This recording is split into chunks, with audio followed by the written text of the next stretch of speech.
afternoon and welcome back to our Center Stage Conversations. I'm Ivan Weiner, Executive Director of the Albuquerque Film and Music Experience.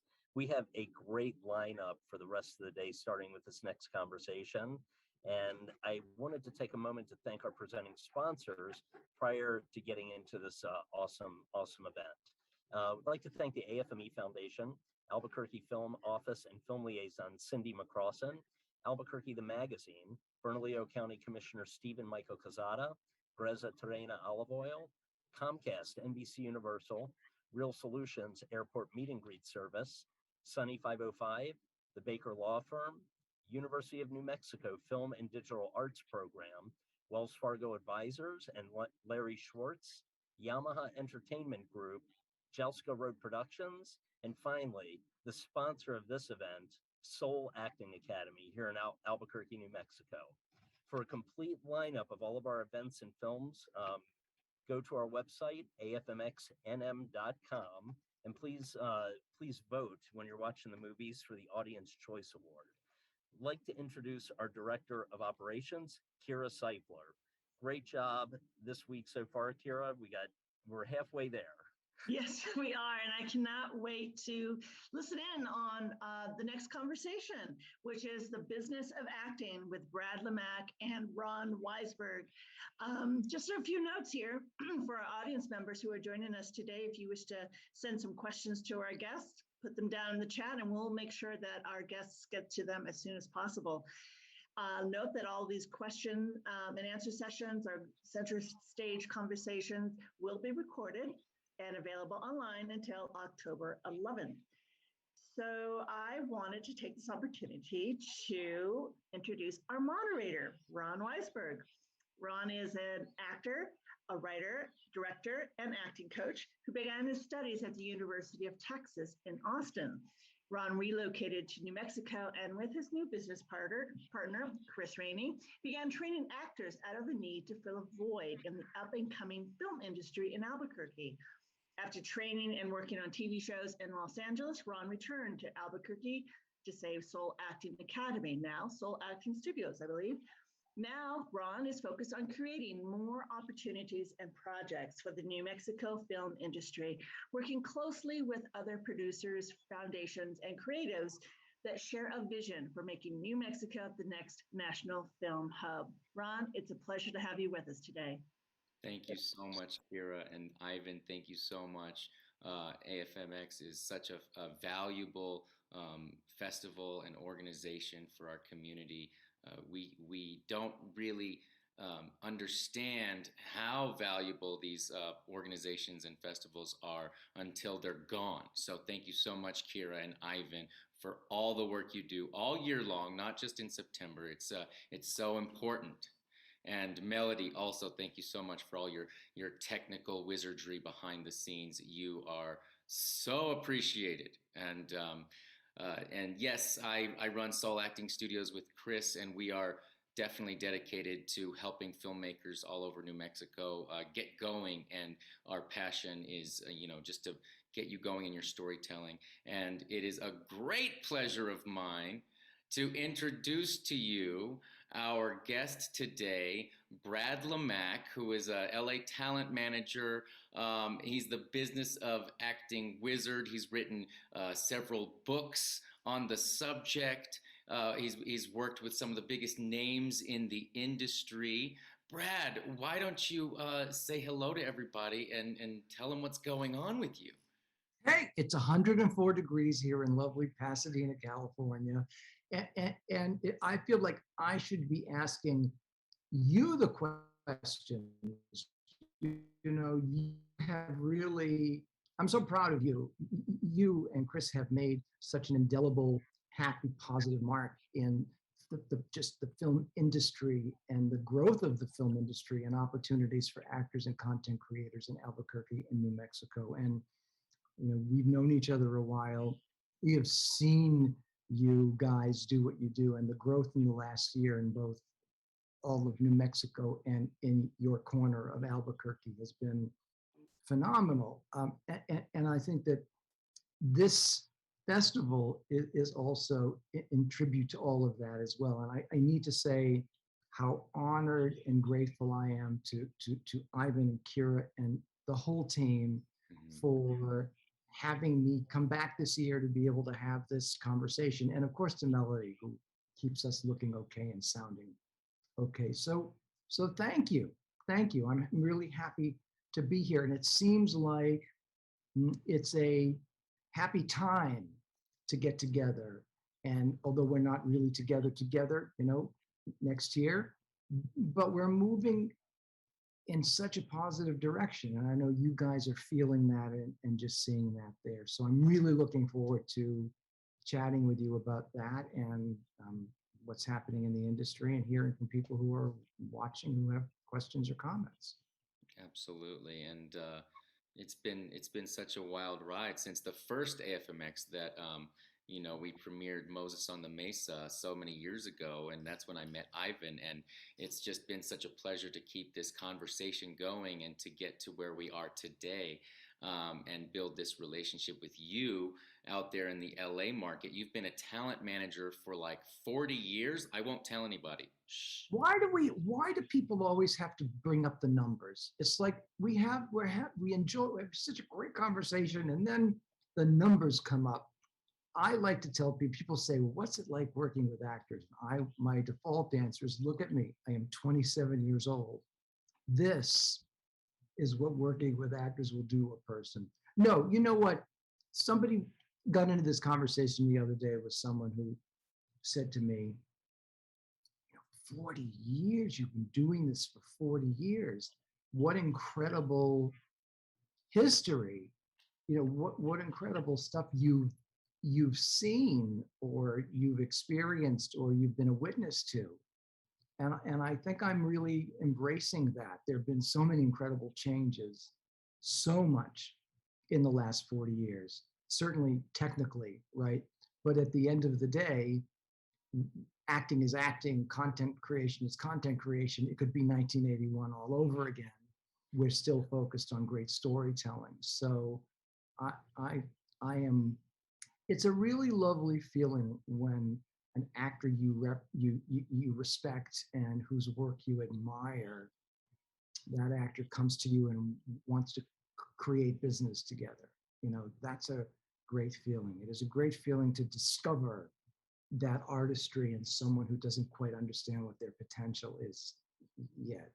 So it's with great joy that I get to do this, and I'm grateful all the time. I mean, I teach, right? I've been on the faculty at Emerson College here in LA for 26 years, where I'm teaching the business of acting to students who come into college thinking they want to be stars when they get out of college, and all they have to do is graduate and be cute, and people will want to hire them.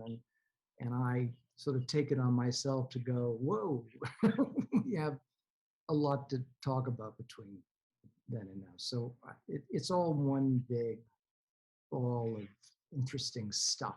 So thank you. No problem. And I totally understand when students come in. A lot of times parents will come in with their kid and they'll say they want to be a star, and I'm like, that is great. I totally get it. Let's start from the beginning, because if we skip all these things, then we will never be where we actually want to be, right? And so Can you sort of describe the, a bird's eye view of the process that you take actors through in your Emerson program? Well, the process for the Emerson College students is the same for my clients. And it's the same thing that we dive deeply into when I come to Albuquerque and I do my workshops for you guys. So let's talk about fame, right? Because at the end of the day, when you say star, I want to be it, right? That's really what a lot of people set as the goal. They think it's really cool to be famous. And I'm not saying that it's not. I've represented over the years a lot of famous people, and sure, there are perks that come with that for the famous and the tag-alongs of the famous. But we have to understand that you will never see a breakdown or casting notice looking for somebody who's famous. We don't know how to do that. I don't know how to make that happen. What I do know for certain is that fame is an unfortunate byproduct of success in the business of acting, right?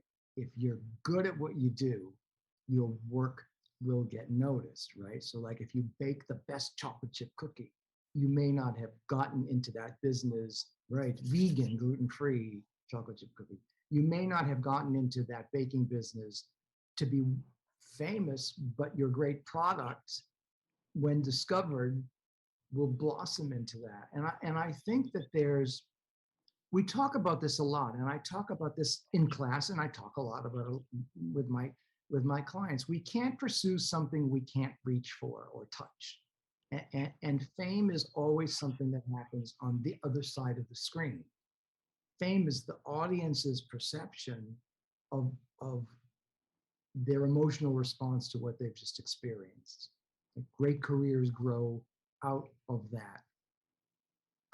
I'm looking for solid working actors. I'm looking for artists who want to be solid working actors. I'm looking for artists who have stories to tell.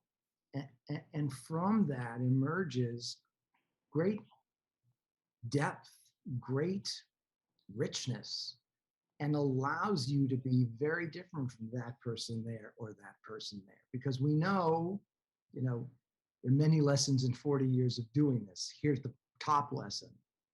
It's never the best actor who gets the job. It's always the right actor who gets the job. So I don't know how to make you the right actor.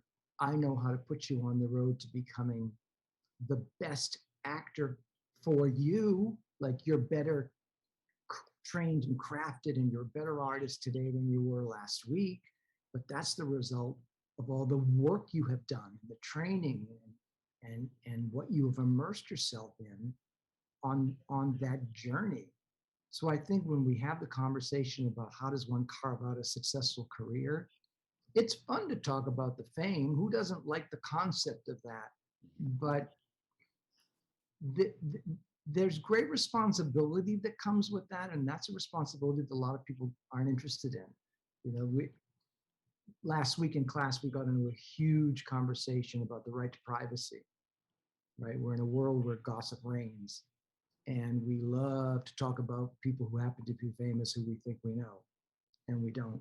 So it's what do you give up in order to reach that? It's a fascinating conversation to me, and particularly in light of how quickly social media fame can find someone based on just that they're quirky enough that they're getting all of those hits all of the time. But what is the foundation of that? What is that rooted in, right? So it's layered, isn't it? And it's interesting because we've not ever talked about this piece of it before.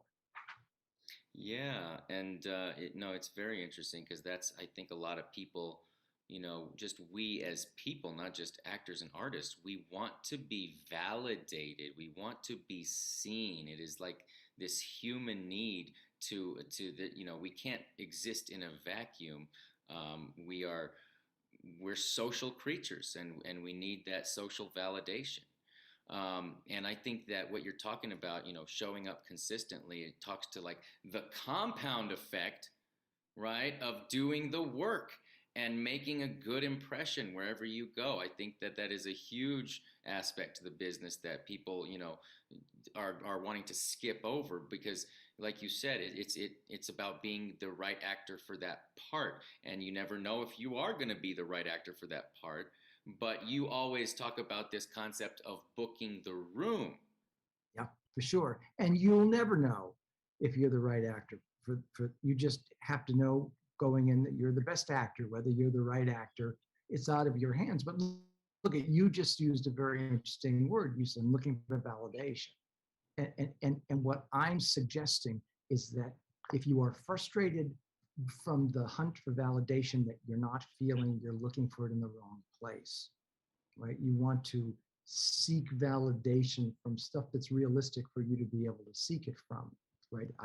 I won't feel validated till I get a series regular role in this new Netflix series. Well, I don't know how we make that happen, but I know how much easier it is to feel validated from doing the work that might get you on the journey to meeting the people and having the auditions and getting in the room, right?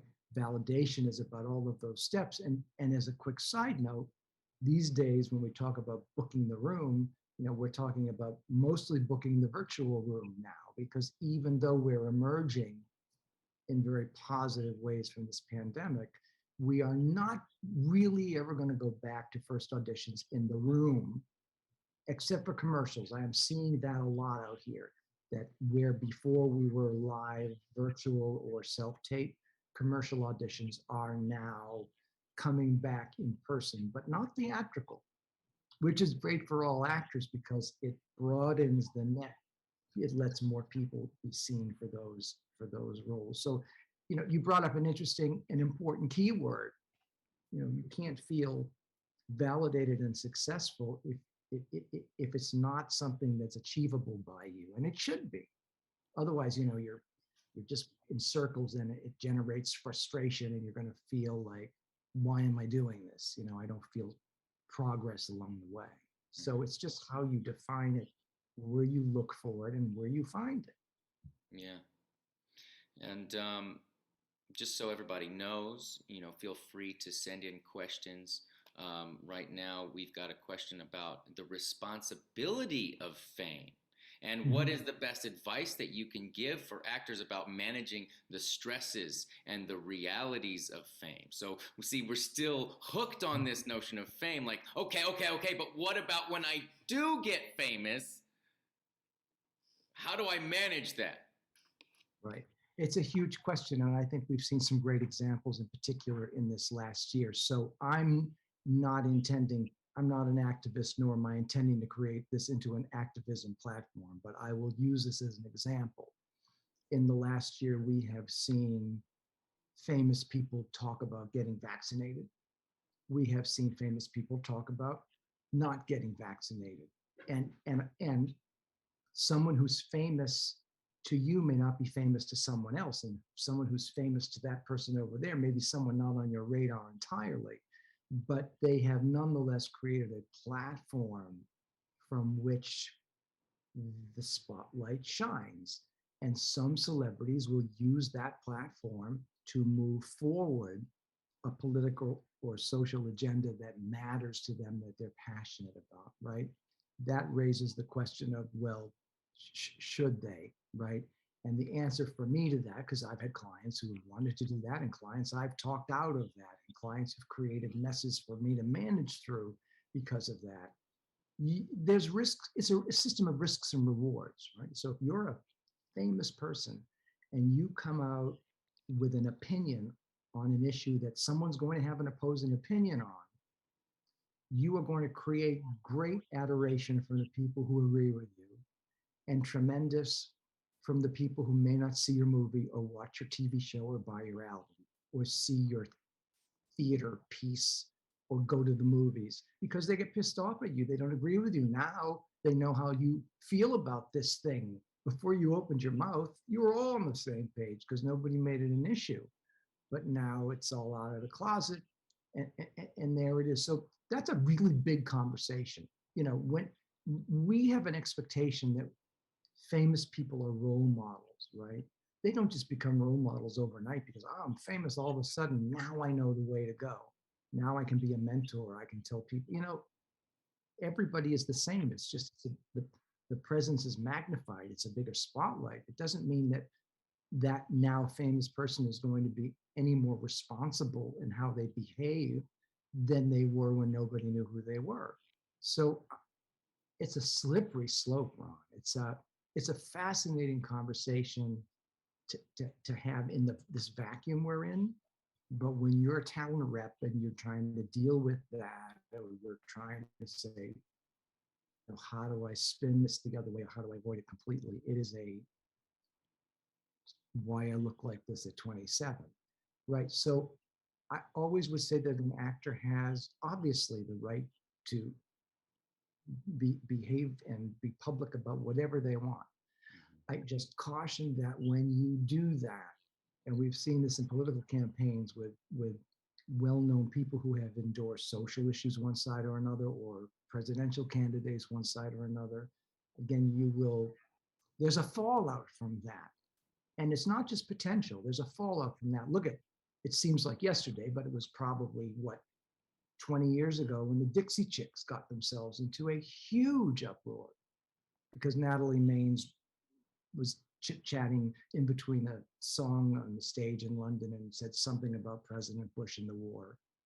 And she blew it off and the audience blew it off, but it blew up overnight in America.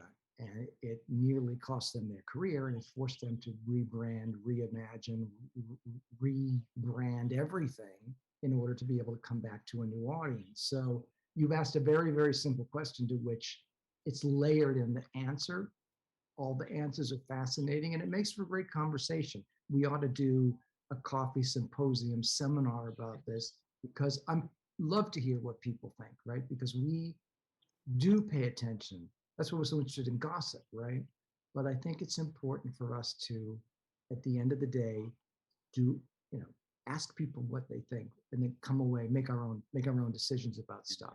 It's all connected to that same conversation. Yeah, it's so interesting because I just did a presentation for this postdoc association at UNM talking about presenting their work and how do we create a personal connection. And if you think about what they're doing, basically they're coming up and they're saying everything you were doing before this was wrong and I'm right and here's why I'm right. Okay, and that's kind of like an A-lister coming up and saying, here's all of these people are wrong, and here's me being right. I'm an A-lister. You should listen to me, right? And so I think there's a way of presenting information where you allow space for a conversation without that head-to-head, conflictive, fighting. Like everybody nowadays is polarized and there's this sense of always fighting, and I think there's just a way of creating these conversations and still having a personal opinion, but not like it's all about just coming from a place of love and understanding to create more value for everybody to really be able to listen more, right? And we're arguing about everything. I like your tie. I hate your tie. You do. What's wrong? But I want to say one more thing because the question that came in also asked about managing the stress of celebrity, right? And so there's a couple of quick things I want to say about that. One is celebrity generates paparazzi, right? The whole business of the paparazzi has been impacted forever and changed because of COVID, because celebrities weren't out and they weren't there to photograph. So, that's certainly given a breather to that. But I want to share with you something that Joan Rivers told me once in talking about leaving your house and being out in public and having to deal with the fact that people know you and they want to touch you and they want to talk to you and that a lot of celebrities think, well, if I don't want to do it, I'm not going to do it. Well, that's how bad things get said about them, right? And so Joan said to me, look, I live in a nice house with a fence around it. And when I'm home, I can just be as relaxed and wear what I want and not worry about it. But I understand when I leave my house and I'm out there, I have a responsibility, right? I have to understand that people have an expectation of me and my ongoing success, my future success, my career, my business depends upon that being solidified. You would never want to be someone who is perceived as being soft and warm and lovable or funny or just engaging and authentic. And then the outside encounter, is, and it's not like that at all. So yeah, we don't ever, I think, teach about what to do what the result of the attention, let's not call it fame, let's call it attention you get because you happen to be great at what you do. But that's business, right? That's how restaurants get reputations and shoe stores get reputations and hotels and airlines, all that stuff. So I just wanted to point that out. Yeah, I appreciate that. And thank you all for engaging with us. So we see some more questions coming in. Sure. Really appreciate that because this is not a conversation without you and Ivan and everybody at AFMX. It really does love the interactive quality of these conversations. So this is really about you, our audience. You're part of this conversation, okay? We do want to remind you that. And there's this question. I think it's definitely an important thing to ask is, what advice do you give actors who are struggling with this mental health situation that's going on right now? I mean, in general, actors are dealing with mental health issues. As an actor, I can tell you that firsthand. And the difficulty of getting the work out there and getting seen, but also dealing with mental health at the same time. There's these conflicting worlds that we deal with. Well, life is conflicting, isn't it? It's always about two sides of every story. Look, I'm not a therapist, so I'm not going to try and unplug or disconnect, that kind of stuff. I want to be careful about that. But what I do want to say is that a lot of the times that we feel stressed or unfulfilled, unvalidated, or stuck is because we are waiting for someone else to validate us or someone else to give us the opportunity to do the kind of things we love. And I think it is of great benefit and great awareness to recognize that as an artist, you do not need anybody to give you permission to do your art, right? As painters paint, right? That's their expression. Actors think they can't do the same, but they have to be hired to do this role and be in this movie and be in this show. And that's, I'm frustrated because I don't get to stretch and do that. And so for me, what's come out of this pandemic has been, don't wait for anybody to give you permission. And don't wait for anybody to create an opportunity for you to create evidence of your potential. That you, right? Don't we all have these devices with cameras and microphones, and they record things? And so we're all storytellers. And we all had stories before the pandemic, and we all have thousands more because of the pandemic and what our life has been like to get to this point. Tell those stories. Create your art. It takes nothing to create your own YouTube channel and to upload stuff you have written or stuff you have improv'd or stuff that you are proud of that you want other people to see. Will that help you get represented? Will that help get you hired into a paying thing? Who knows? We can't talk about the money piece of it because that's the nature of this business, right? I mean, dentists won't work for free, but actors are always looking for opportunities. And sometimes what opens doors to greater opportunities for visibility and financial compensation are the things you volunteer to do along the way, or the things that are your, what we call, passion projects, right? You've got a zillion of them. So I think part of that frustration and that stress comes from the acceptance or the struggle to accept that I have to have a job that may be me doing something I don't want to do so I can earn the kind of money I'm going to need to kind of keep things going while I create my art and get to do that more and more, and can maybe earn money doing that so I can do what I don't want to do less. And my response to some of that, because I had a client who was working, excuse me, as a legal aid, hated it, started to really get busy doing commercials, loved it, but was struggling because of the expectations the day job put on him that was interfering with his emotional joy and his ability to embrace his art and those opportunities. And the conversation was essentially that legal aid stuff, that's what those people, they're invested. That's their career. That's their life. That's their journey. You are passing through. So you always have to perform due diligence and do the best you can at everything you do, but you're on your way to somewhere else. Don't take it personally. Be thorough, be professional, do the job you're being expected to do, but don't take it home with you. Easy for me to say, but there've been plenty of times earlier on when I had a lot of crappy jobs I didn't want to do while focused on the way to doing what I want to do. So all of these things that are coming up this morning are really layered, right? And in fact, you and I have talked, we talk about the business of acting all the time. This is about the deepest conversation that we have ever had. And we should, because there's a lot to talk about. And so if I can get actors to focus on this and not the fame or the pursuit of that, I think we're going to make together more progress that will get everybody where they want to be.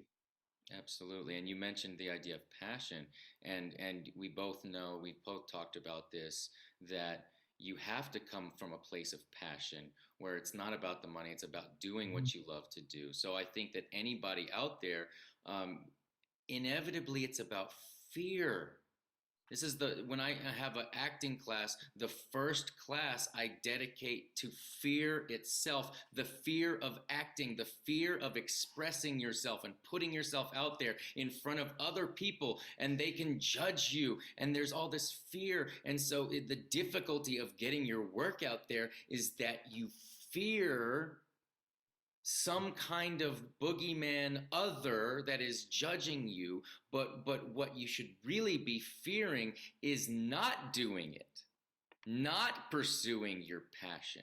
That's really when you cross this line and you're like, oh my God, I've been spending my whole life fearing this absurd thing that's only in my mind, instead of fearlessly pursuing what I love, because the fear of not pursuing that is killing us inside as artists, right? Look, I always say to clients, the worst thing that's going to happen is you're going to get the job.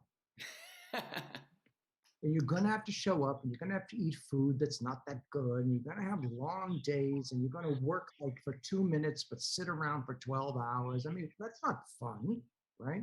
So we need to embrace the process along the way, and look at this last year and a half. There's been a lot of sacrifice, and that means something different to everybody. Everybody has sacrificed something. Everybody has had to give up something. Everybody has had to put on hold or do without. And some people have paid a huge price for that, and some people have paid another price for that. That's all subjective, right? And so I'm really trying to encourage people not to look in the rearview mirror. Don't think about what we didn't get to do or what we lost. Let's look forward, right? Yeah.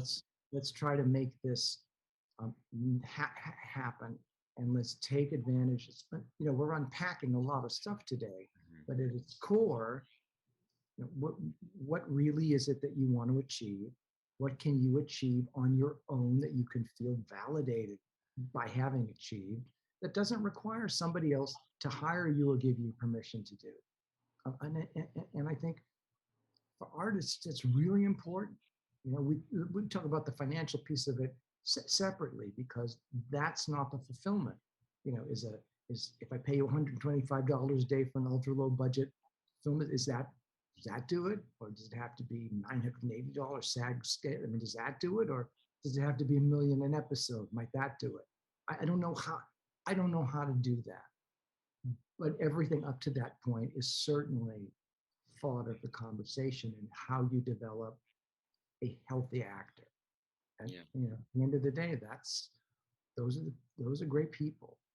Yeah, and this next question, it comes up over and over again. I think that what we've already talked about sort of points into that direction of branding, and I think that it goes, first, we have to find ourselves as a human before we find ourselves as an artist. Can you speak to this idea of branding and how people can go about really discovering who they are and their brand? Well, you're a type, and you have nothing to do with that. You are the height you are, the weight you are, the hair color you are, that you're a type.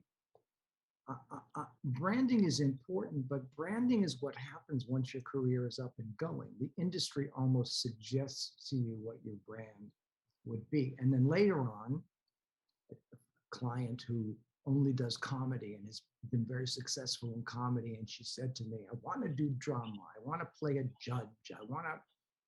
Okay, so now we can get creative on how we would rebrand you for a casting director to be able, a producer to be able to think that you could play that kind of a role. But in the beginning, it's more important to think about your brand and your potential in terms of what makes sense, in terms of what kind of role you could play. What kind of a role might you be right for, right? And for actors who are vetting through and self-submitting on the casting services themselves, they make often a mistake of submitting for everything they think, checks the boxes, instead of looking at it the way I would look at it, or their agent would look at it, to say, okay, success isn't based on do more and whatever sticks. Success is on strategy. It's much more important to submit less that's right on than huge for generic, right? So I think we all have a sense of what we're comfortable with. Brand has a lot to do with comfort. And I want to not dive too deeply in that, because you can focus too much on it when you shouldn't, and particularly in the beginning, right? And so you want to see the kind of roles you're most comfortable with once you start working enough or creating content enough. Here's the other thing I want to say about brand. The best way to establish a brand, yours, that you feel is at the core of you, is by the content you create and the stories you tell about yourself. You're presenting who you are, we'll easily see what your brand is. Although some people are Meryl Streep and they're chameleons and their brand is all over the place, which is great. But as an interesting, I'm going to use one quick example of a young man we know, Giancarlo, right? So here's a young man who I have met through your acting studio, who's taken some of my classes and who I've been sort of counseling on the side. And here's a kid who presents a certain way, who approaches a role a certain way, and is incredibly spot on and right for a very specific kind of role, but is very right for these, but not right for that. So I think it has to do with self-assessment, right? And I love when somebody says to me, well, what do you think my brand is? Well, I need to know you a little bit. You can't just, I can tell you your type right away, but I can't really dictate what your brand would be until we see how you play and what you're comfortable playing. Does that make sense? Absolutely. That goes back to this concept of like what your passion is. I think that if you lean into your passion, then the brand sort of arises out of that. Like what you said is like, what kind of content will you produce? If you were to write a poem, what would be the subject matter of the poem? What would be the tone of that poem? How would you present that to people? And what picture would you paint if I gave you a blank canvas and lots of markers and watercolors? It's interesting because in the 90s, I was producing a series for several years of celebrity art and doodle shows as fundraising projects for local nonprofits here in LA. And build a gallery in an empty space, and we do a one-night silent exhibition and silent auction. And so I would go to 120 celebrities and I would give them paper and small canvases and markers and crayons and paint. I would say, doodle, paint, sketch, draw. And the stuff that we got back, a lot of it I purchased, and it's in my home and my office. We made a lot of money for charity, but it's so interesting when you see that's the truest depiction of how they feel and how they see themselves, right? And that's very much transferable to the artist, instead of painting, emerging in how you perform. How you express yourself, right? And I think that if anybody really wants to get a sense of their brand, I mean, this is part of what you do in the classes that you teach at Soul. You are there and you get to know these people and you create a personal connection, and you literally give them ideas of what you think their brand could be. And so I think that's a really important aspect of what you do. Thank you for saying that. But I'm invested in teaching them to be invested in the journey, not the result. The joy is in the journey. Let's not focus on whether or not we get over there. Let's find tremendous joy in the process of making all of that happen. Yeah, no, I appreciate that. And this next question, you might enjoy, might give you a moment to think about it. But what aspect of the business have you wanted to discuss most lately, and why? I want to know who asked that question. No. Mira, find that person and expose them. I think that for me, what I'm most interested in talking about and what matters the most is this conversation that we touched upon, which is realistic expectations, how you judge success, right? Because we all judge success differently. And the concept of not waiting for anybody else to hire you or give you permission to create your art in order for you to create your art. The concept of hyphenate, actor as writer, actor as storyteller, actor as content creator, because you have the ability to create evidence of your career potential on your own. And for me, that's just delicious. I love that. So that's really interesting for me to talk about because like you have stories to tell and Ivan, everybody has a life experience, right? And so, yeah, we all lived through the pandemic, but we all lived through it differently. And so while we could do an evening of stories of different people talking about the pandemic, we all sort of know what that felt like, but we don't know what that experience was like, or his or hers or his. So I think finding common ground, we forget that we're living shared experiences. We're living them uniquely. We're all here, right? There's nothing that's so foreign that we're not going to find a way to connect. Yeah. And so that to me is really important. Yeah, it's so important. And I think that that connection goes back to this idea, like you were talking about, of creating your own content and not waiting for permission. And I know that, Ivan and the whole organization is also all about that with New Mexico, creating their own projects and not waiting for Hollywood. And Soul Acting Studios is the same way.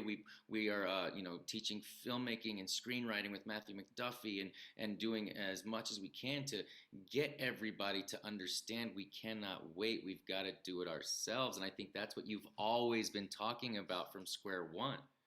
Which is why I look like this at 27. And furthermore, look at what's happened in the pandemic, right? So we used to say, hey, we're going to go down to the local AMC, the local independent movie house, the local theater. Let's go see, we're going to go see this movie.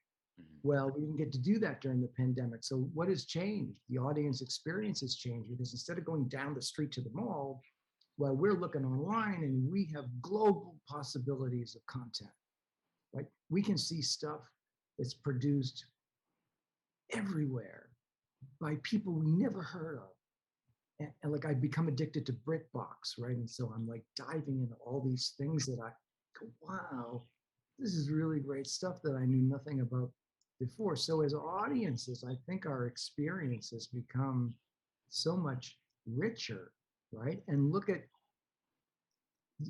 younger people are finding content, that creating content, but they're finding it all over the place, right? Everybody's finding content all over the place, right?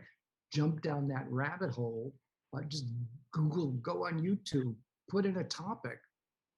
And to me, that's really exciting. So our definition of entertainment, where we get it, who's creating it, who we're discovering, and how we feel about it has changed tremendously in the last year and a half. The challenge is to find a way to monetize that so everybody can make the living they need to make in order to keep doing it and not be distracted by the day job. Yeah. But how wonderful. And so, by the way, the challenge to New Mexico and Albuquerque and Hollywood and Vancouver and other places is that, what we need those hubs, but we also can be anywhere and do this, because to an audience, they don't really care where you make it unless you need it to be a part of the story. They're just looking for good stories. And so the recognition that we can have these hubs, look at this incredible hub you guys have in New Mexico, incredible investment by industry leaders to make art out of Albuquerque and Santa Fe and New Mexico. It's incredible. But that's also stirring people all over the globe to make art of their own and share it. And look at the joy that we get in discovering. I think this is great.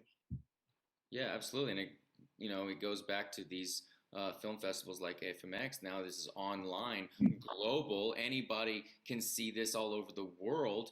I mean, we're getting such a cultural exchange I mean, there's so many opportunities to get your work out there and have a conversation and connection with people from all over. So it's actually less and less excuses, you know what I mean, to get yourself out there and to be seen. It all comes back down to fear.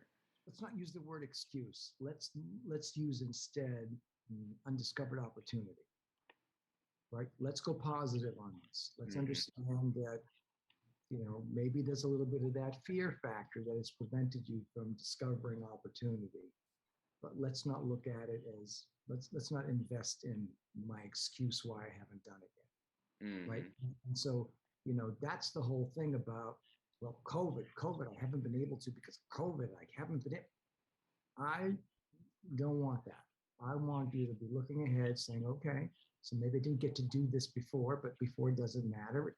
Today is what matters. Just make it happen. Just do one thing to move it in the right direction. How wonderful that step feels. Real quick, what is your first favorite memory of your career? What comes to mind? It was a dark and stormy night.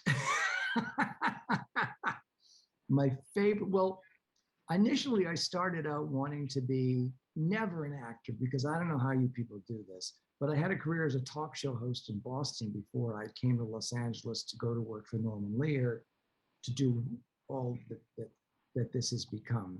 And I think when I got hired for my first television news job and had the opportunity, realized the opportunity to cover stories, interpret stories, tell stories, be objective with stories, that was great joy to know that we were putting together stuff that was going to inform people about stuff they really needed to be informed about.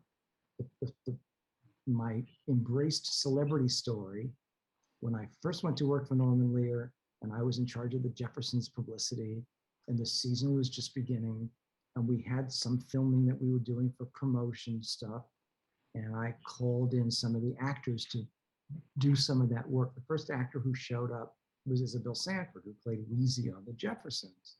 And I went down to meet the limousine. The first celebrity I was working with I had ever met. Opened the door, she came out of the limousine, and she and I started talking as though we had always known each other. And that conversation never started and stopped. It started, it never stopped. It's still going on, and she's dead 10 years. We just started talking. There was a familiarity there. And when I left that work with Norman Lear to go open my own company, she was the first client I signed. And she's gone now 10 years, and I still represent the use of her image and her name and her likeness. Like on the CNN series about the history of the sitcoms that was just on, when you see clips from the Jeffersons or clips that my clients are in, I'm the guy that made that happen. That's my it's my $1.50 commission coming off of that. So thank you for letting me share that. That's absolutely. I think, you know, you started off on this wild path and became a manager so young, and I think this next question kind of speaks to that. If someone wants to be their own best manager, what is the number one thing they need to keep in mind? You can't make magic happen. All you can do is control the narrative, and that truth must inform everything you do. Kindness must inform everything you do. Honesty must inform everything you do. That every opportunity you seek for yourself will not be meant for you. It will be meant for somebody else sometimes. And sometimes it will be meant for you.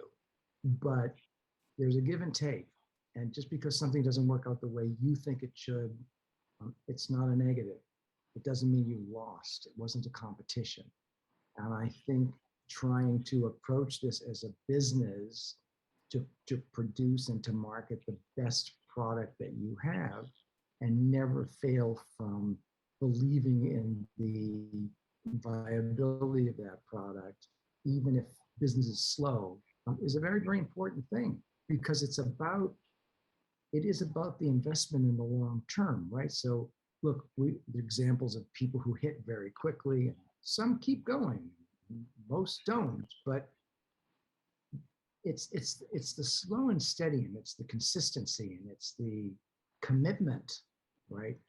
Honor the commitment, and find joy in all those little achievements. That to me is the greatest advice that I could give, whether you want to do this kind of work or whether you want to be the actor and be your own rep to get you started. That's a different hat, right? So you put that hat on and you start thinking in those terms. Yeah. Well, I'll push back a little bit and say that it is absolutely magical that you can be so kind and honest and just move forward little bit by little bit. To me, I think there is a magic in that. And well, you, there's also, but there's a patience. Thank you for that.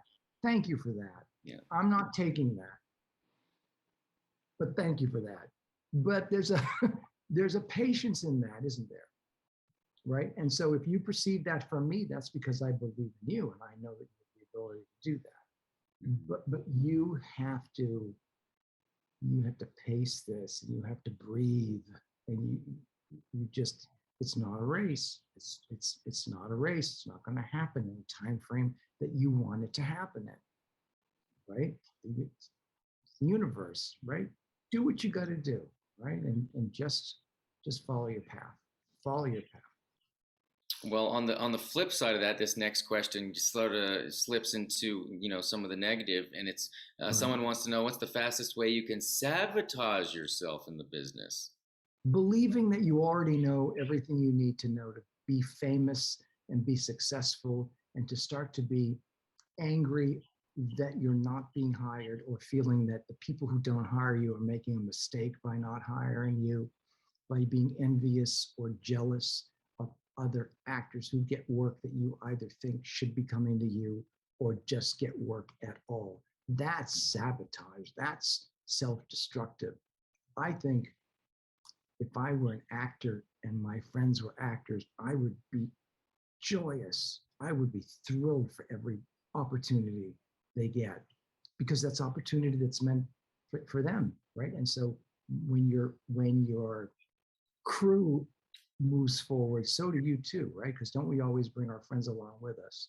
So I that's the approach that I thought you were going to say. Here's something on the other side. People think you're not nice and you're not kind, and I think you have to treat your world the way you want to be treated, right? And I think that I wouldn't look for the negative, even though it's easy to sometimes, right? Very. But you always focus ahead. You're not going to achieve what's meaningful for you to achieve if you're negative in the process of achieving it. And it's, people say, well, it's easy for you to say that, Yeah, it is, but that's how I see that works. So I'm happy to talk about that. I mean, what you're saying is that it's just the natural physics of positivity and negativity. If you make positive choices, more positive things will happen. If you create negative choices and negativity, you will get that reflected back upon you.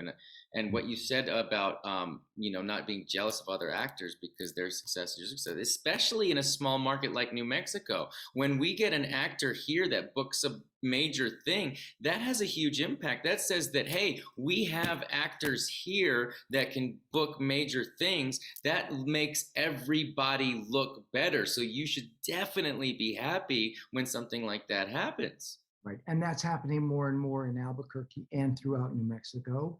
You are all making that happen because you have some incredible artists there, artists who perform and artists who create, right? And so how wonderful is that? Bring it on, I say. I mean, that's really incredible. You wouldn't see the investment in infrastructure there that you guys are seeing if other people from other places didn't recognize the potential of that investment. Mm-hmm. We've got to invest in ourselves. And I think this next question talks to that. They're talking about, okay, we're talking about acting, but what about other creatives? What advice would you give to a writer wanting to expand their toolkit through acting, possibly? Do it. Why not? Why would you not do it? So write something for yourself. If you are telling me you're a writer who loves comedy, but you want to push the limits a little bit, you'd love to tell a darker, deeper story, tell that story. Look to your own life experience to base that story in. And so maybe you don't have to reveal the actual truth of that this is what happened to you, but you certainly can base your fiction on a true story, or tell the stories about people or things that fascinate you, or people you've met who you're curious about, and you think about, what might their life have been like, or what is their life? I think we have to let our minds wander with that. And I think that it's like my client who is known for comedy wants to do drama. Okay, so we'll just try and, what do we need to do to make that happen? Well, we have hours of comedy footage that shows evidence of your ability to be great at comedy. What we didn't have was the evidence of the potential you could play a judge, which is the role that you want to play. So we created that, we wrote it, and we filmed it, and we created it, and we had a 30-second clip of this person looking judgely, which opened the door to those opportunities. So look at as the hyphenate grows, again, actor, writer, performer, content creator, director, storyteller. It used to be, when I got out of college, you had to be, Grant Tinker was married to Mary Tyler Moore, and together they ran MTM Enterprises, which produced the Mary Tyler Moore Show and Ed Asner's show and Valerie Harper's show, and they were comedy powerhouses. And I met with him when I graduated college. I talked my way in for an informational interview, and he looked at my resume, and I graduated college having done lots of stuff that appeared to be disconnected, but stuff I was passionate about. I was like hyphenate in 1612. I was a hyphenate. And he looked at my resume and he said, wow, you've done a lot of stuff. This is really great. What do you want to do more than anything? I said, all of it. I want to do all of it. And he said, this is an industry of specialization. You have to pick the one thing that you want to do and be better at it than anybody else. That's how you become successful in this industry. And I said, I was so arrogant back then. I said, I think you're wrong.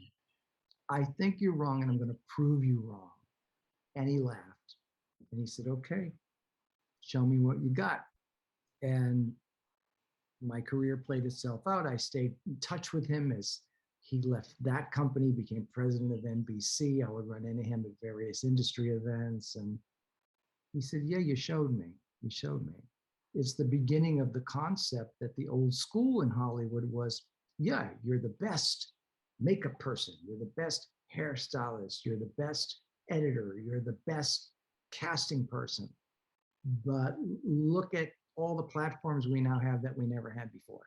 Look at the demand for content on content creators that we never had before. Look at our thirst for stories, to hear stories. So I think it's great. I mean, this is a creative person's, that's like being at the ice cream buffet.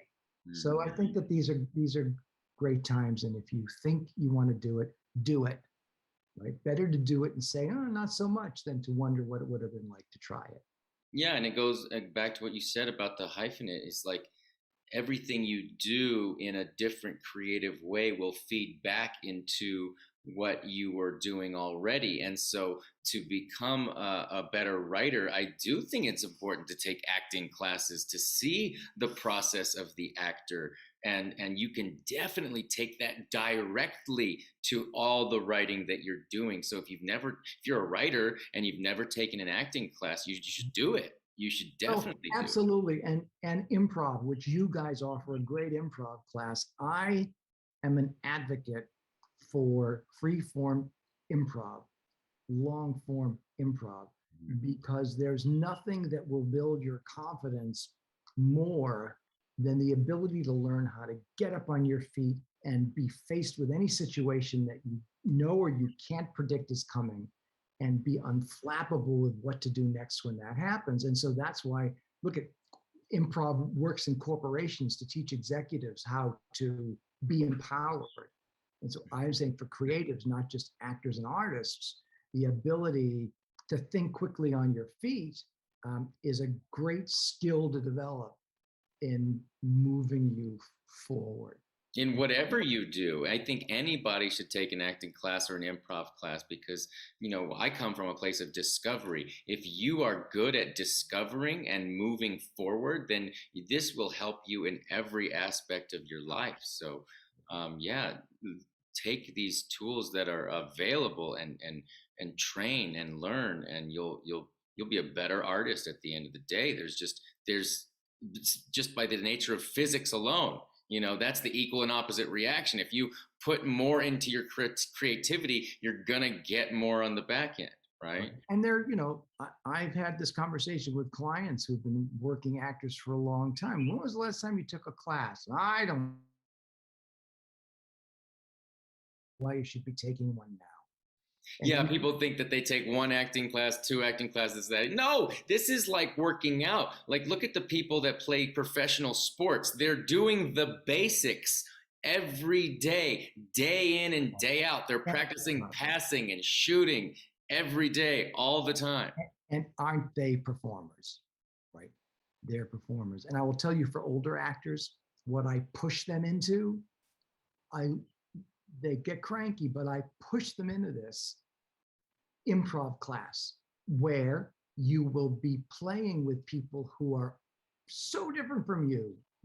And when I refer to diversity, it's not just diversity, it's diversity age. Great to get in the arena and play with all ages and all kinds of people. And then I push them into voice acting classes, because even if you are a great actor, there are a lot of great actors who are not skilled at voice acting when all we hear is your voice, and we can't see your facial expressions. We can't see your body language in the creation of a character to make it effective. That's a lot of work. And for an actor who's, I'm not so interested in scene study anymore, it's okay. I just want to stretch you in other ways. It's a wake-up experience and very invigorating. So, this is good. You and I, who have talked on end for years, for hours, we have never talked about this. This is stuff you and I have never unpacked before. And so I'm excited about having an opportunity for us to discover, as you say. This is a discovery method. Yeah, and absolutely. At least we don't remember talking about it. Well, but that's what happens after 27. I'm told, I'll know eventually that, you just assume you never talked about it before, and you talk about it with enthusiasm. Well, we're always different, so the conversation's always different. That's the truth of it. We're always discovering new things, right? Sure. And but mostly we need to discover new things about ourselves, right? Absolutely. And so it's the life experiences we lead, and things we encounter, and people we encounter, and situations we encounter that change us, hopefully for the better. The more our world grows, the more colors, the more richness in our lives, oh, I understand differently now than I did before because of that. That's joyous. I love being proved wrong. Love it. Oh, I know. That's what people are so afraid of, is being wrong. But in our industry, you've got to fearlessly be wrong in order to transform into the path that gives us the most satisfaction, right? And there is no one in the business of acting who has made more mistakes, or the biggest mistakes, or the horriblest mistakes than Brad Lemack. I'm the leader. Right. Of screwing. Okay, we're just gonna move on to the next question. Okay. So this comes up a lot. This aspect of social media platforms and how we can utilize social media to help the actor to tell their stories, to get them out there. And I think, what are the greatest challenges that we deal with in social media? So there was a trend about 2 years ago, mm-hmm. Particularly around pilot season, just before the pandemic, that viewers, let's talk about landscape environment. Generally speaking, viewers were fleeing network broadcast television. They were finding content elsewhere. Mm-hmm. And rightfully so, the content was really much better elsewhere. And so the networks were saying, what can we do to get people back? And more particularly, what can we do to get younger people back? Because advertisers want to be focused in on young audiences. And so the trend came to be, and the big agencies started developing departments that were new media, social media departments. And those agents and assistants in those departments were specifically focused on going down the rabbit hole on YouTube and everywhere else that content was being created by unknown people, just people who had a voice or wanted to have a voice. And they would look at hits and subscribers and look at what was trending and see who had something to say that they thought would be of interest and would be of benefit and advantageous to a network show, right? So then they see, wow, this person's got 400 zillion trillion, and this one hit, right? And then they said, well, we're going to do this pilot for this show. We had this in mind anyway, but instead of looking for, and the previous trend was hiring a movie star who never used to do television to do television because they know audiences would come to television to watch a movie star, which as another sidebar meant that actors who used to be regulars all the time on series television were bumped down and bumped down and bumped down. And so the new up and coming actor who might get co-star or under 5 all of a sudden is going, what the hell happened?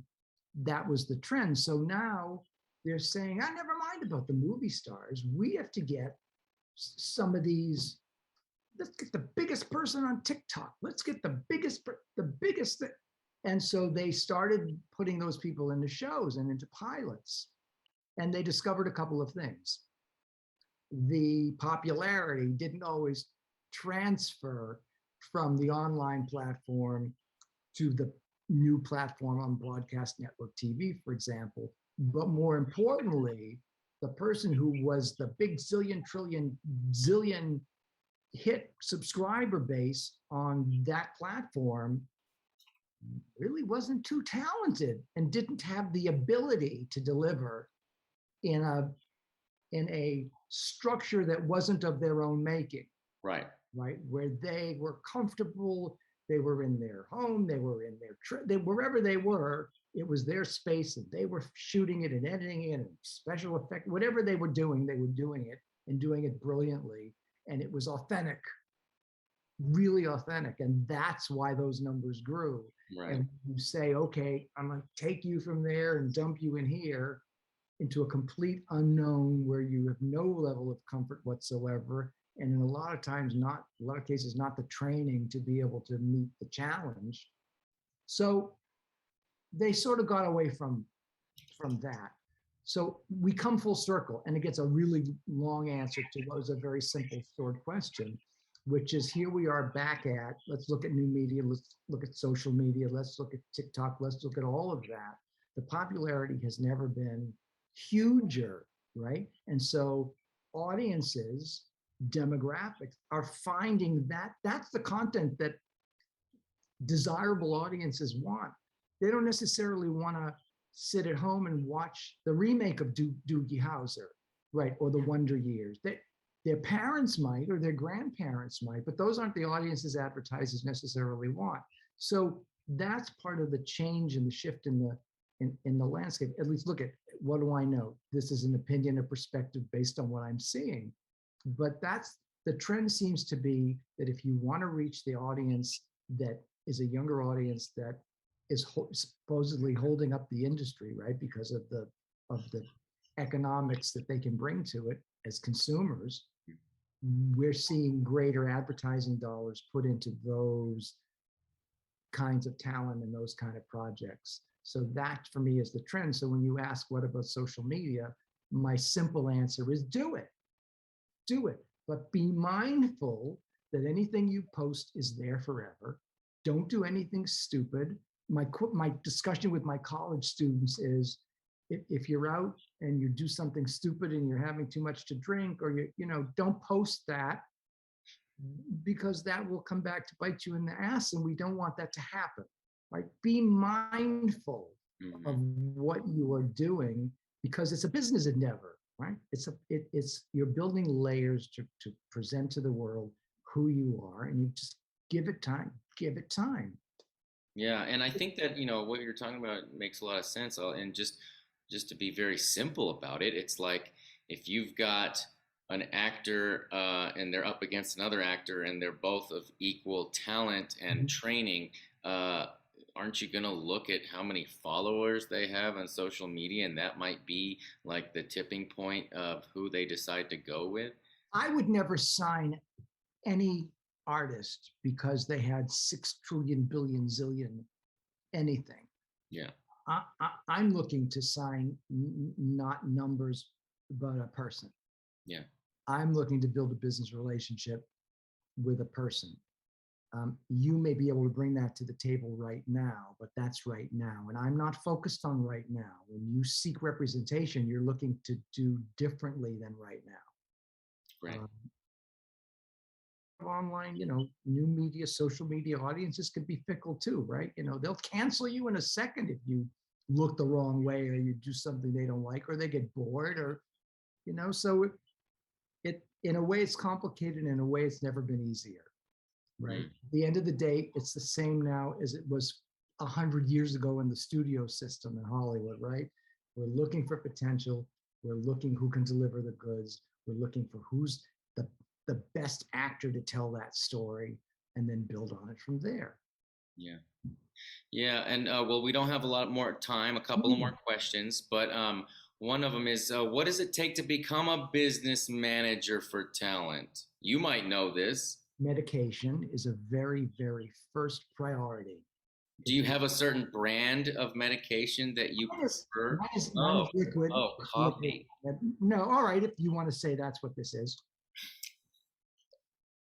I will allow that.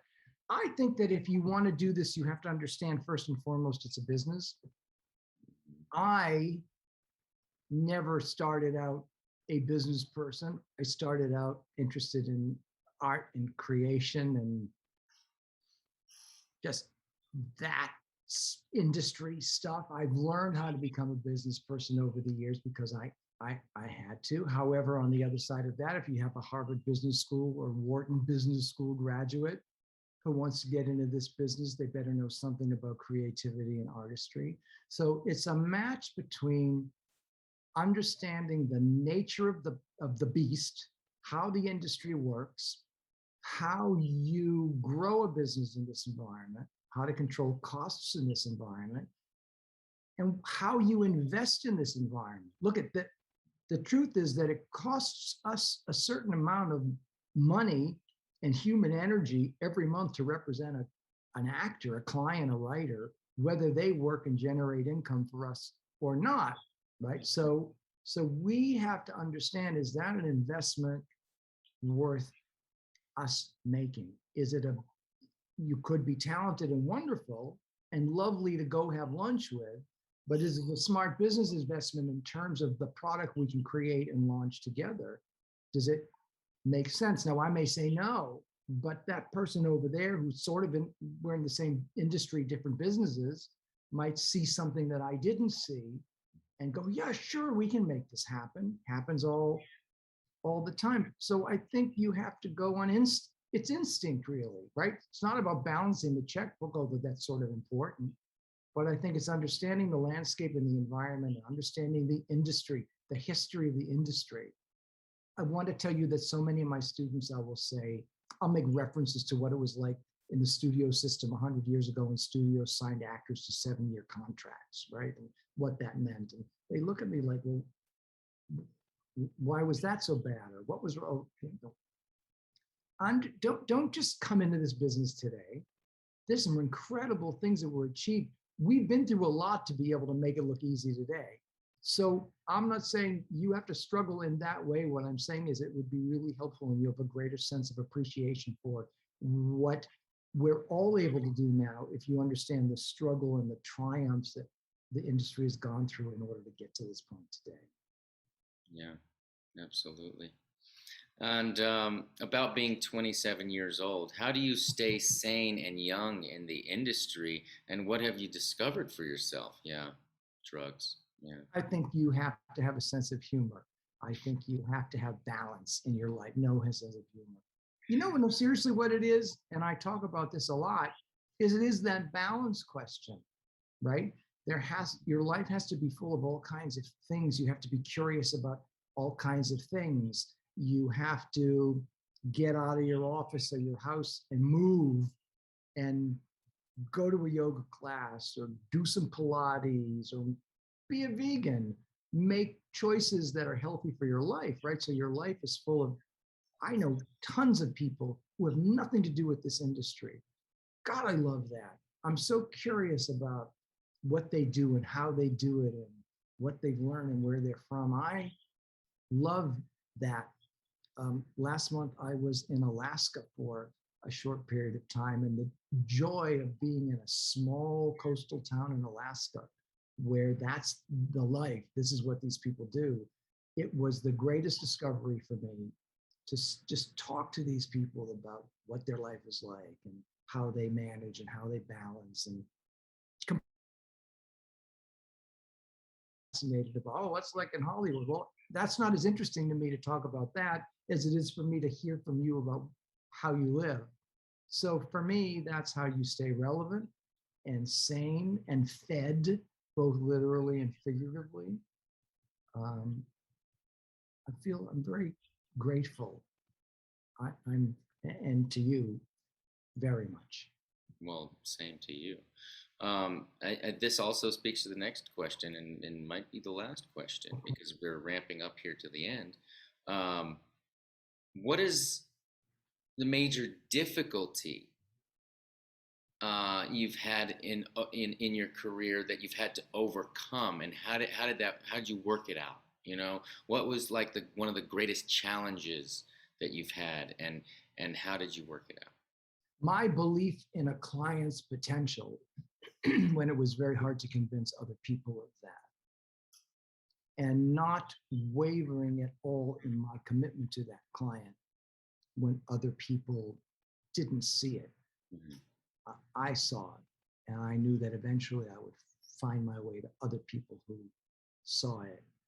And in the process, you have to work at believing in yourself, right? And managing through the disappointment of things not happening that you think should happen. Like if I'm making 200 submissions a day of clients who I believe are really right for a role, and nobody gets an audition, well, the client doesn't know they didn't get it because they're not being told what they don't get. They only know what they get to audition for or are submitted for because they get the audition, right?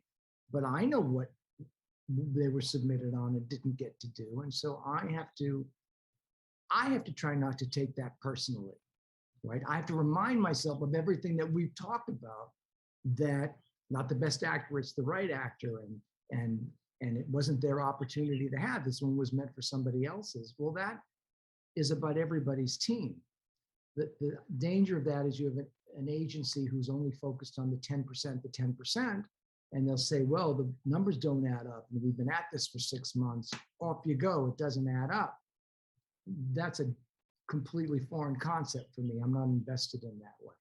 So that's the ongoing sort of reminder, is that faith in the process for me. And, you know, before you know it, 40 years has gone by and faith is still there. It's a beautiful thing.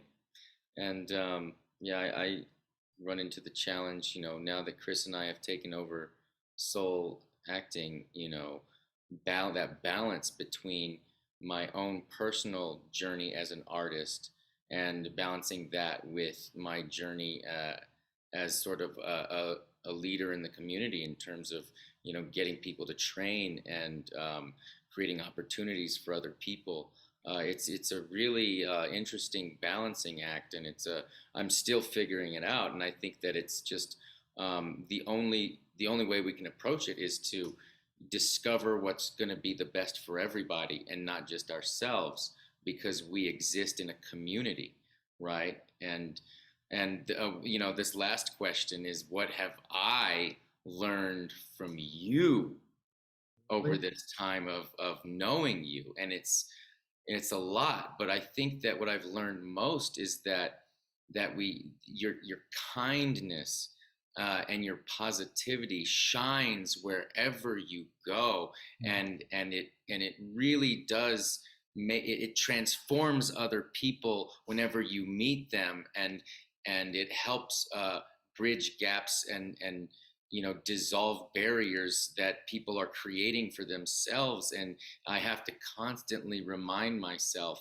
to stay positive, and you always, just thinking about you and like, what would Brad do in this situation? And I'll ask you, I'm like, what would you do in this situation? And your answer always comes from a place of like pure love, and it's just, I'm constantly learning more and more about that. So thank you so much. I really appreciate it. Which is why I look like this at 27. Thank you for that. Thank you for that. I'm invested in you, right? I see things in you that you don't see in yourself yet. You'll figure it out eventually, and then I'll be on to something else, seeing something else in you that you don't yet see yourself. But it's that point of, discovery. It's fascinating, right? And hopefully we all live lives full of discovery, and when we never close up our minds or our experiences to find those moments wherever we go, and the people we already know and people we've yet to meet.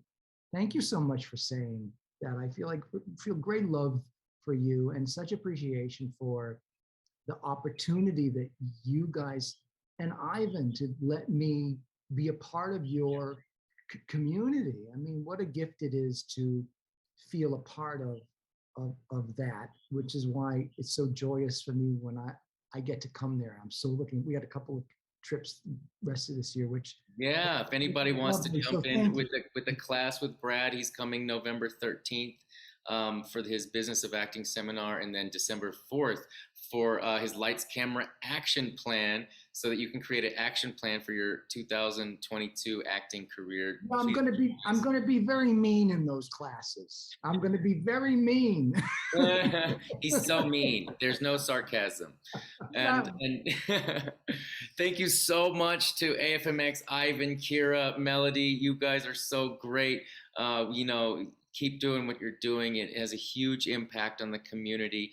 And I think maybe now is a good time to pass it back to Ivan to say thank you to the sponsors again, because we can't do this without the sponsors. We thank you all so much. And to Kira, Kira, let us know who we should be thanking. And Brad, you are the man. Thank you so much for taking your time.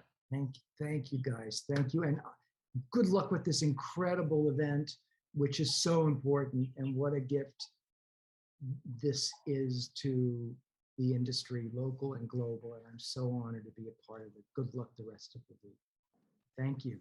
Thank you. Thank you. Thank you, Brad. Thank you, Ron. Thank you to all of our sponsors for helping us out on this great event. I learned so much from your conversation. I always do. So everybody, thank you for joining in. Remember that our conversations are recorded and will be available online until October 11th.